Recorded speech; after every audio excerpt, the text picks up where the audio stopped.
Hello, this is Matter of Interpretation, Americans in Crisis with your teen host, Sydney Tucker, and we're talking about a very important subject of the election of 2020 with an awesome guest. But first, we always start off with prayer. Dear Lord, thank you for this day. Lead, guide, and protect us in our conversation. Whatever you want the audience to know, please let them know. In Jesus' name we pray. Amen. All right, so today we're going to be talking about the election of 2020, part 1. And we have an awesome guest, Layla. I would like her to introduce herself with her name and anything she has. My name is Layla, and I'm in the 11th grade this year, and I host a mental health podcast called The Umbrella of No Judgment. Oh, wow, that's amazing. That's amazing. So, what is your political view? Well, I am 16, so I can't vote, but for now, I'd say I'm in the Democratic Party. Okay, cool. And so, there are a ton of candidates, 25, but again, some will drop out, of course, due to the 1% voting and everything. So on this show, I'm going to be talking about the 4 stronger Democrats, and the 2 Republicans, of course, Trump. So do you feel that this will hurt the Democratic Party? That there are 4 Democratic, strong Democratic candidates, but only 2 Republicans? I think it'll hurt and help, mostly because there is 4 Democratic candidates and they're really strong, so that there's a wide variety of ways to reach people, but also that could also divide the Democratic Party, because people will agree with some people and then won't, and then we come to a thing to where we can't choose, and then we're back in the situation we were in 2016. Yeah, I get that. There's definitely it's definitely a divide.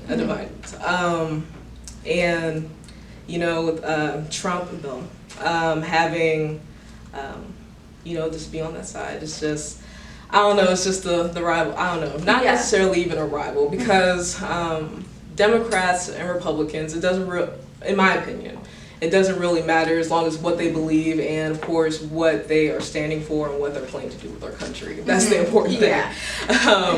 But we have to know that this matters. So this is why that we have to be educated and informed on what we're doing for the election of 2020, what we're thinking, how we're thinking, and towards the future of not only 2020, but just in general, to be educated about our candidates and who's running this country.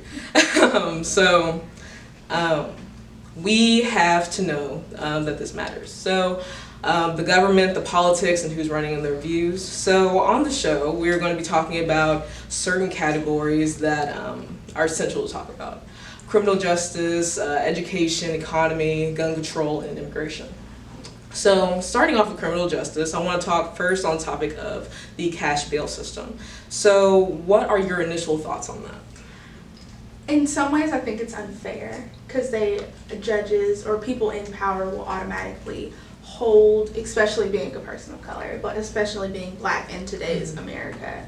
You see these judges and they're putting outrageous amounts of bails for people that do minuscule crimes just to keep them in the prison system. Yes. I think that's, with having a cash bail, that's kind of ridiculous. Yes. Because some people can't just afford it. It's like criminalizing poverty, basically. Basically, and you can't. It's totally unfair. Most definitely, and 2/3 are like below the poverty line. Yes.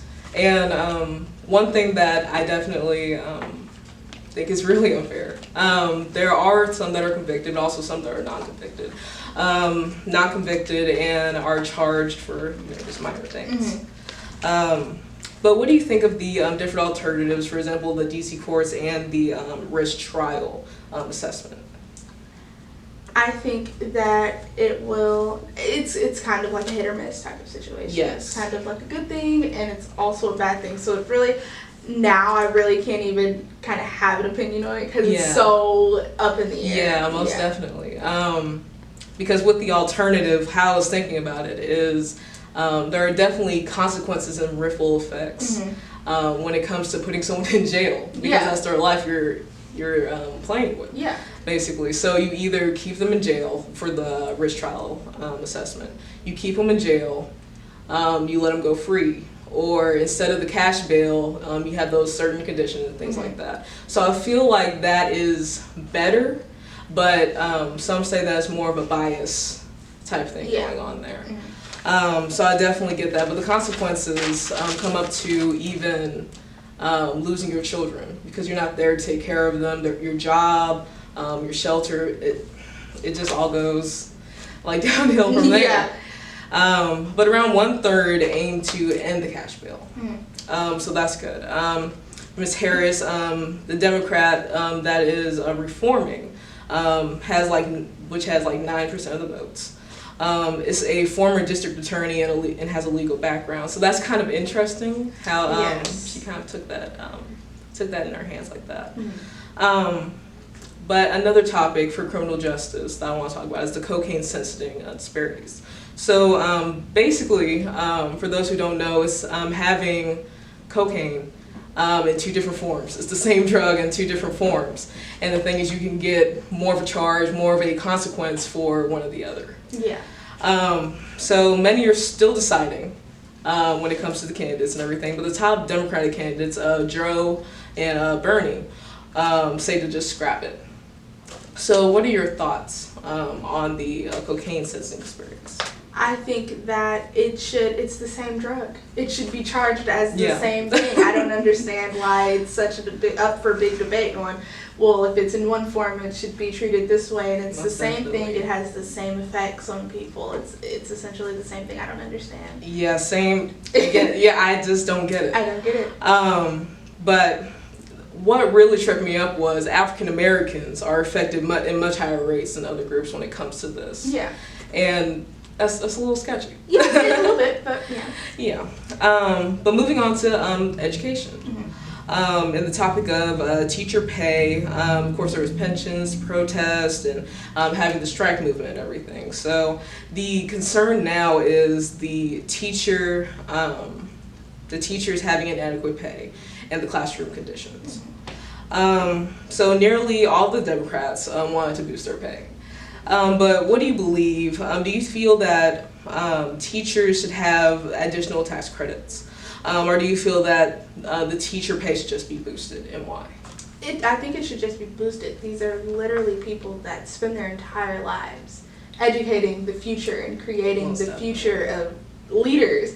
So I don't understand why they are some of the lowest paid people having careers now. It makes no sense because you expect them to instill all of this knowledge into the youth and make sure that we grow up with society being good. And then, but you don't expect them to give them the pay that they deserve. Oh my goodness. I mean, I had a teacher once, Miss Speak, and she used to say, I mean, teacher pay isn't that bad, but the thing is she came from, social work and everything, and she had certain jobs that would pay less, which is like from a perspective of like where she is now, she's like, hey, I mean, it's not that bad.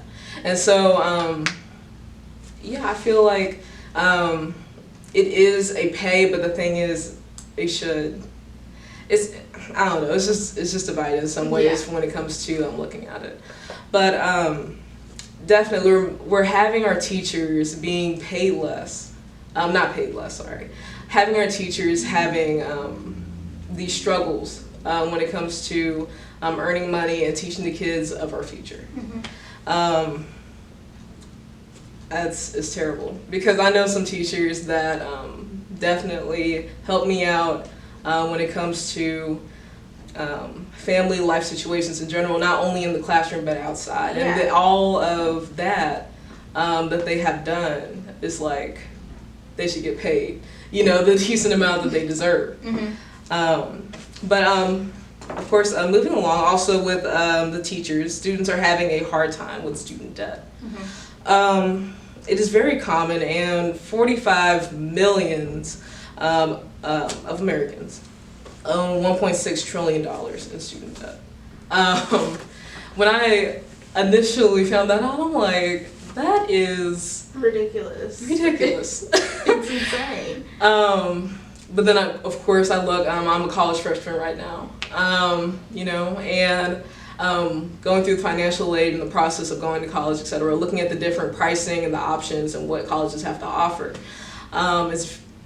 It's just the pricing. Yeah, I need help. All the help I can get. It's crazy. So as a student, on a mission to get more knowledge, graduate, and everything, how do you feel this should be handled?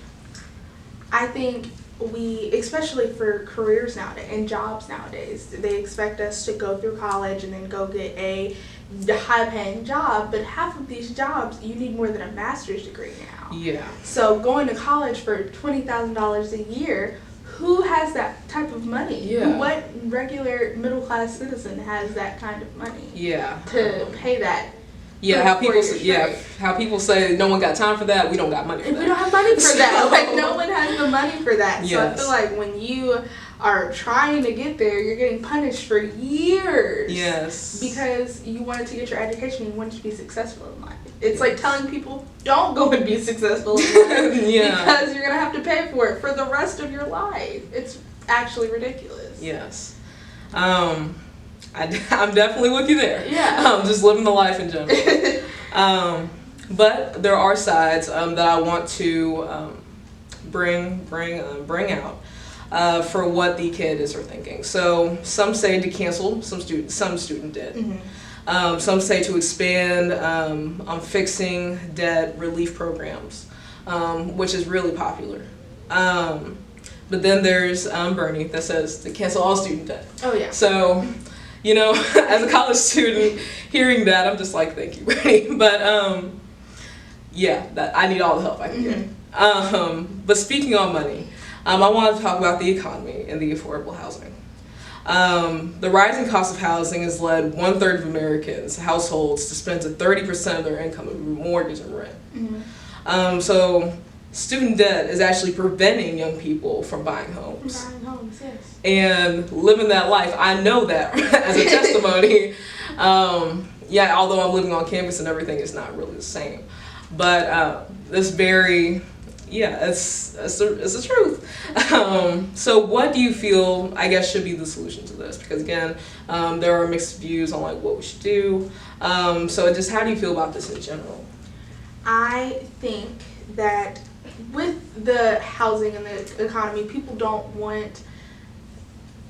It's an awkward place. It is. It's an awkward place in time right now because we have generations before that kind of destroyed the housing market. Yes. And then now we're trying to build it back up, but also with this student debt, like you are trying to go to school to get a job to kind of get you prepared for that. But you can't because you're paying back all of these years. It's like the butterfly effect. Like things affect things that affect things. Yeah, that living to affect make a living. Yeah, so I think that honestly, it should somebody up there in the higher power should get together and make something to where you don't have to be below the poverty line or to make below the poverty line to get some help. Yes. With buying a house or renting a house. Because many are struggling. Yeah, many are struggling that don't even qualify or that aren't under the poverty line. It's still people that are barely above that are still struggling but can't get the help that they need because they are not reaching that level. Exactly. And on this topic, most are undecided. So Democrats, such as Elizabeth Warren, wants funds to build more houses. While Mill wants subsidized for renters and homeowners. And as a college student, that's not wealthy, I know I need all the help I can get. But now I'm going into gun control. So there are a lot of debates, experiences, and opinions, and even confusion. So where do you feel you lie when it comes to gun control? I feel like we'll never be able to get rid of all the guns. We're not ever going to be able to just wipe the United States or the earth of guns. But do I think that we should be able to wipe the United States or the earth of guns that could kill people at multiple times at one time? Yes, I do. It's kind of ridiculous for normal, everyday people to be able to just go and buy an AK-47 and then be able to also walk into a public place and open fire and kill thousands of people at one time. Yes. Yeah, so I myself feel that it's not going to completely stop. Mm-hmm. Because there's such thing as the problem and the issue. Yeah. With the problem, you can't totally eliminate the problem. So this is why people have had issues and conquered those issues to divide and conquer instead of get rid of the whole problem completely, because that's necessarily, I mean, I'd say unrealistic. Mm-hmm. At least altogether, like right then and there. But so going on for a more specific topic, how do you feel about the background checks of the guns? So of course, there's debate of the long and incessant process of, you know, the gun, the processing, whatever. So how do you feel? I think these background checks should take as long as they possibly need to be, as thorough as they need to be. Okay. Because you're literally purchasing something that dictates whether that could possibly harm somebody and cost them their life. Mm-hmm. So you don't want to just be lenient about this piece of machinery. Yes. So I think the long background checks are if that needs to be what happens to make sure that these guns don't get in the wrong hands of the wrong people, then that's what we need to do. Yeah, most definitely. And well, of course, right now, we can get guns willy-nilly, all for the age. Mm-hmm. And what's concerning is that at the age of 18, that there's no training, there's no programs necessary. Like it's not mandatory for you to have training. Mm-hmm. And that's what's really concerning me. But with the way that people are scared of even leaving their homes due to the mass shootings that you mentioned, etc., people are wanting these guns and wanting them fast and wanting them now. So I guess, what are your initial thoughts to that? Like side-wise. I think that you should be able to carry a gun for your safety. Not necessarily carry a gun, but have a gun for your safety. If you want a gun in your home locked up so that your kids can't reach it or grab it all willy-nilly, then that's something that you can have for yourself and for your safety. But for I'm toting my guns around and I'm waving my guns around on social media, that's unnecessary. Yeah, that's ridiculous. Very unnecessary. It's unnecessary because the only thing that we should be using these for is to protect ourselves. So if somebody comes into your house, then yes, and they're not welcome in your house, but for you to just be carrying it around and waving it around for fun, then that's because it's something serious. It's something, very serious. Something very serious that needs to be taken seriously. Very serious. And our youth, gang violence, unfortunately, is very, very out there in the open. You know, east to west, it's just crazy. And adults are like, hey, we need to do something. Yeah. But I'm not letting my child go out there and play. I'm not letting anything happen, etc. So that's very important. And I'm seeing people not only just on the news, but it's happening in real life. My friend, unfortunately, his friend got shot in the streets. He didn't necessarily see it, but he heard the gunshot, he ran over and he saw it. And that was very traumatizing for him. Yeah. But the thing is, it's the mindset. So he saw that, and he didn't automatically say, okay, I should stop because I don't want that happening to me, and I want to prevent others. He didn't do that, but he's like, whoever did this is revenge time. Yeah. And so that mindset is what's getting people killed. It's not necessarily even the guns, but it's the people. Yeah. So it's mind-boggling. It is, honestly, it is. So no training or whatever for these guns that are just taking youth's lives away due to their mindset, not necessarily guns, the mindset. So the last topic that I want to talk about is immigration and the wall. So of course, Donald Trump is known for the wall, building a wall and everything, and wanting that, to happen. Mm-hmm. And there are many different views on that. But how do you feel about that? How do you feel that the wall should be dealt with? Because there's many different ways of funding, tearing it down, different sides completely, and I feel like the candidates are definitely very scattered around when it comes to this topic. Yeah. So, if you could, how do you feel? I think that this wall is kind of ridiculous. Mhm. I think that to build a structure to keep these kind of people out of the United States, when, as we've known from years before, that using a barrier is not going to keep them out. It's just going to make them more creative to find more ways to get in. Which sometimes, and it also depends on which way you're looking at it, them coming to the United States is not always a bad thing. Yes, we don't want drugs to be smuggled in. Yes, we don't want criminals to be hidden, but there's drugs being smuggled all over the U.S. and there's criminals all over the U.S. So we really kind of have to pick and choose our battles. Are these people that are coming in for safety reasons that some people might not always consider is a safety issue, and they're coming to the U.S. to find a better life because we supposedly have all the opportunities here?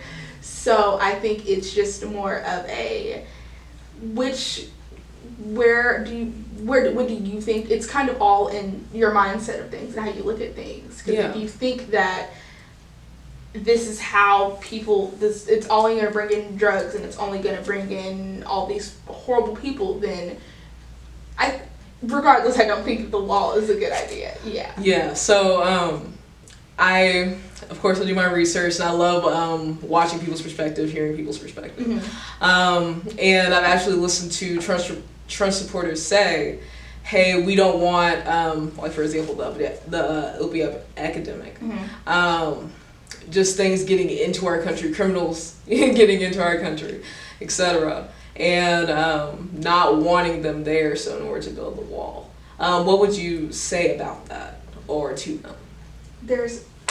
You don't know who these people are. Yeah. You can't just assume that everybody that are coming over the wall is coming to hurt people or do harm. Because some want to just be free, you know what I mean? Yeah, some they just want opportunity. And that's it. They just want opportunity. So to think that that there aren't already people that are doing bad things that are from the U.S. or that are not from Mexico or wherever these people from the wall are coming from. I think that it's kind of ignorant to think that, because you are singling a group of people out or targeting a group of people, which isn't right at all. So I'm going to sort of say the opposite view, just so you can say something. Trump has had a big impact on the economy. So with all these people coming in, of course, wouldn't that have a big negative impact, since there's a lot of people coming in and we just can't even take care of our own people? Now, I think that's different than it's all about your reasoning behind things, and that's not the reason why he's trying to keep these people out. It would be different if he was saying, I'm keeping these people out because the economy is going crazy, and no, he's keeping these people out because of their intentions, or their quote-unquote intentions on why they're coming here. And I think that is the issue. He's saying that he's wanting these people to stay out because of what they look like and what their culture is, and not because the economy is a little, because he's not worried about that. He's just worried about the intentions of people. Yeah. What he thinks the intentions of these people are. Yeah. Personally, I was gonna say that he's a good businessman. He came from a business background and everything. It's just his empathy, how he thinks of things socially, is what's questionable. Yes.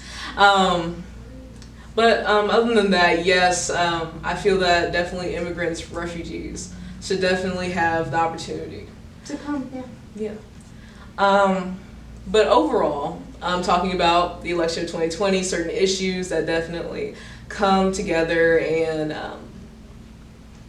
that the president should definitely handle. I feel that it would be great to end off by you saying anything that could not even persuade people to get interested and get engaged in voting, in the importance of education and getting that information in order to vote, having that knowledge.